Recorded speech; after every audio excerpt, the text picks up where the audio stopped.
Hi guys, Bran here. Welcome to another commentary video. Today, I just kind of want to talk to you guys about a philosophy that I see often,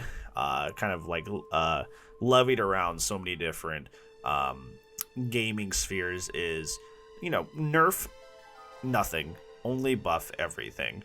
And I want to talk about how that does not work in the scope of Dead by Daylight, and how we actually have physical evidence of how that is a very, very awful idea for something as unbalanced and weird as Dead by Daylight. So it's a very, very positive philosophy to have to just buff things, don't nerf things, because that is good for your player base because they can get used to the perks, they can get used to the maps, and they can get used to essentially all the variables that come with the game.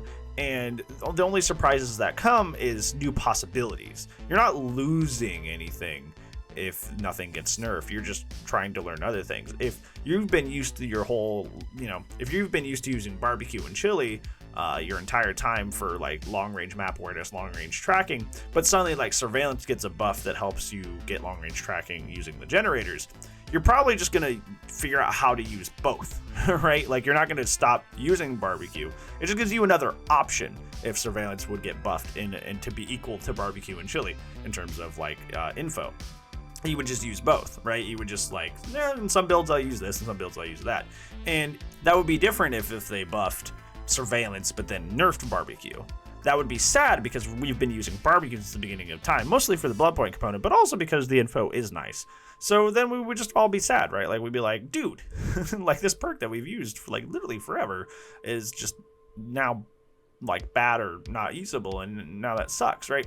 And that bums a lot of people out. And that's kind of the philosophy behind never nerf, is you don't want to create that scenario. However, I fundamentally think that this philosophy does not all work in Dead by Daylight, and the primary reason I think it does not work, it was shown to us when Boil Over got buffed. Boil Over, if you didn't know, is that little perk that helps you increase your wiggle progress, and now also gives you a component that if the killer drops from a height while carrying you, that you get extra wiggle progress as well. When they initially buffed this perk, it was incredibly powerful. Essentially, if any team decided to start taking hits at all for any reason, it was a guaranteed wiggle out.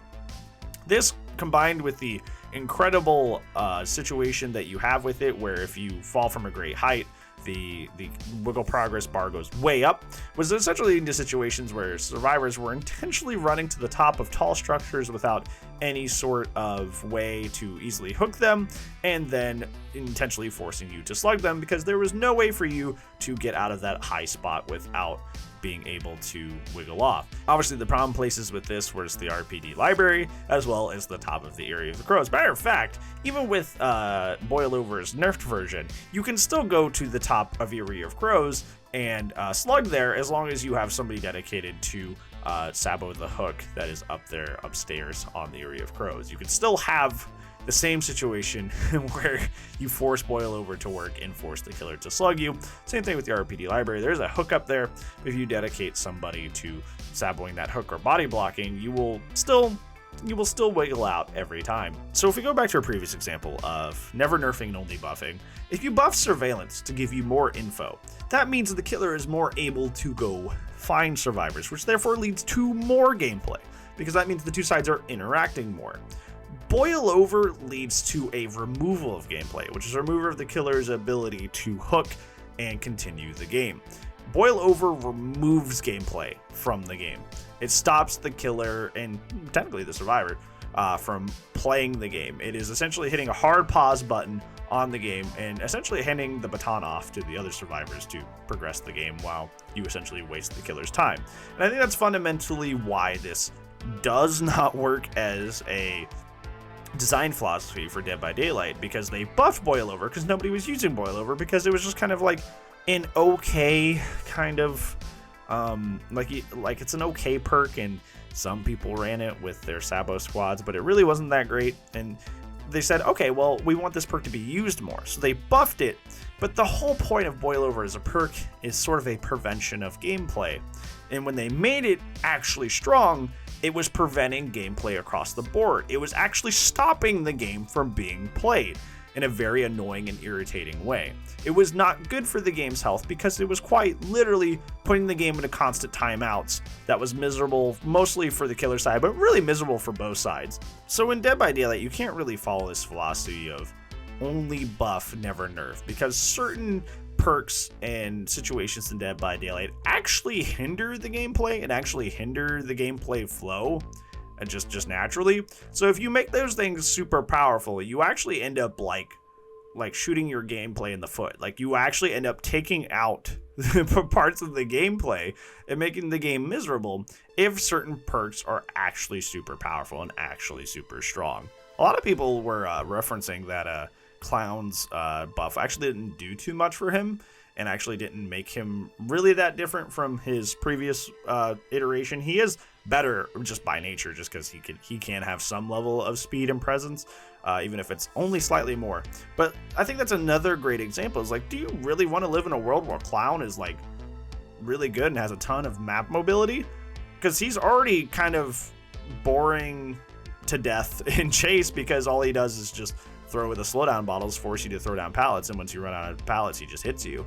Because, you know, once again, if he's hitting you with the slowdown bottles, there's really nothing you can do to counter Clown at all. And also, his bottles are really disorienting and kind of nauseating, even with that little crosshair in the middle to keep your balance there. So do you want that guy? Do you want that guy having tons and tons of map mobility and being as oppressive as, say, Nurse or the Artist? Do you really want Clown to have that level of oppression, to have that level of strength? No. No, you do not.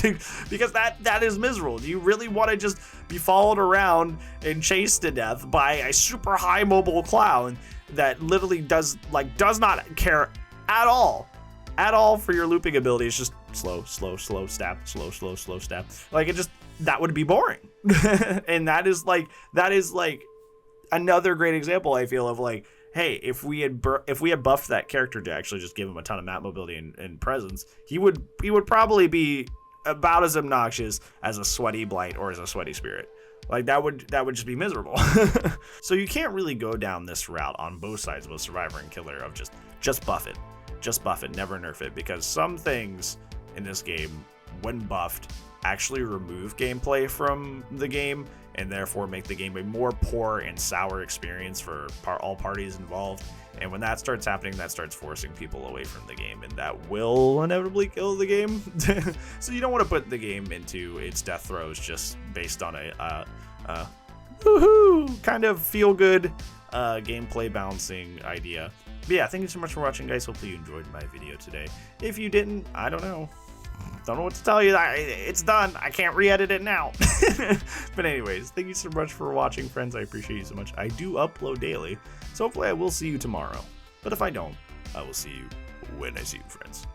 Goodbye.